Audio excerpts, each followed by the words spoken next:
Parfait, bonjour tout le monde. Donc la routine quotidienne du matin, il est 7 heures je crois. Voilà. Donc là je suis en train de faire ma petite marche matinale. Donc vous voyez, la page est pratiquement déserte. Du coup. Donc je viens répondre à certaines personnes qui me posent des questions sur le petit déjeuner idéal. Donc moi personnellement le matin, avant de partir, je pars faire ma petite marche, ma petite course le matin. Donc je ne le conseille pas à tout le monde non plus. Ne peut pas faire ça tous les matins ou tous les jours même, parce que il y a des personnes qui ont des problèmes de santé, surtout les diabétiques. Donc vaut mieux éviter de le faire à jeun. Bon. Après, par précaution, il vaut mieux avoir au moins une date dans sa poche ou bien un morceau de sucre au cas où. Parce qu'on peut faire une chute d'insuline et ça c'est pas bon. Voilà. Donc le petit déjeuner idéal. Donc je vais parler d'une manière générale. Petit déjeuner que tout le monde peut prendre parce qu'on est tous différents les uns des autres. Ça dépend de beaucoup de paramètres. Chacun est unique. Donc le petit déjeuner idéal, c'est de commencer déjà par boire de l'eau. Ça c'est très très important pour s'hydrater. Surtout après avoir fait une petite marche comme ça le matin. Même en marchant aussi, il faut boire de l'eau, il faut s'hydrater. Et donc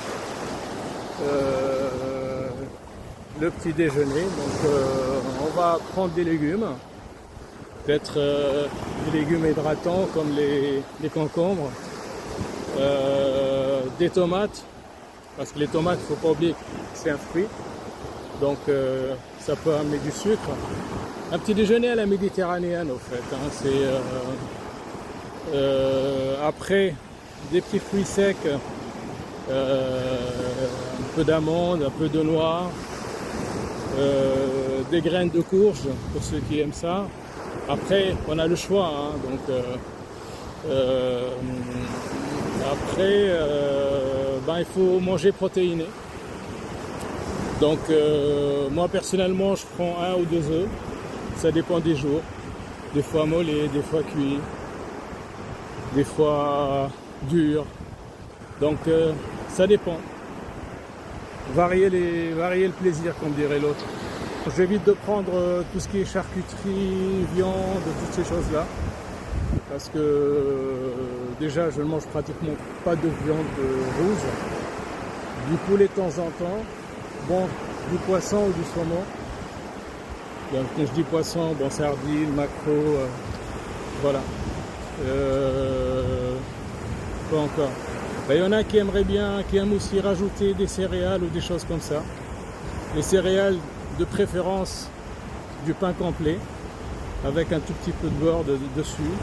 Mais après ça dépend des envies et des personnes. Moi personnellement je ne le fais pas parce que je ne mange pas déjà de pain. Voilà, surtout la farine blanche. Quoi encore? Éviter les jus du commerce, hein, en fait, parce qu'elles sont bourrées de sucre. Si vous voulez boire un jus, moi je vous conseille de manger une orange au lieu de boire un jus, parce que le jus, le problème avec le jus, c'est que vous allez perdre les fibres. Et les fibres, c'est très très important pour la digestion. Et essayez de manger 4 oranges, parce que vous allez presser 3 ou 4 oranges. Essayez 5 oranges, vous n'allez pas pouvoir les manger. Donc il vaut mieux manger une orange, parce que dans un jus, vous mettez 3 ou 4 oranges. Donc voilà. Voire 2 oranges, mais voilà, mais vous perdez les fibres. Donc voilà. Qu'est-ce que je voulais dire encore? Voilà, ça c'est le petit déjeuner idéal. Il y a de tout, en fait, il y a des protéines, il y a du glucides, Oui, il y a des glucides, il y a des fibres, il y a des légumes. Si vous voulez, à la limite, rajouter, et moi je le fais pas parce que j'évite tout ce qui est sucré le matin aussi, parce qu'il y a quand même le fructose, parce que ça reste un sucre, pour éviter les pics de glycémie et les pics d'insuline, et au bout d'une heure on a faim. Donc voilà, légumes, protéines, et puis des fruits secs. Ça c'est le petit déjeuner idéal. Voilà. Donc sur ce, je vous souhaite une très très bonne journée. Je vous laisse voir le paysage, mashallah. Voilà. Et je vais terminer par une baignade sur le chemin du retour. Allez, bonne journée. Slama.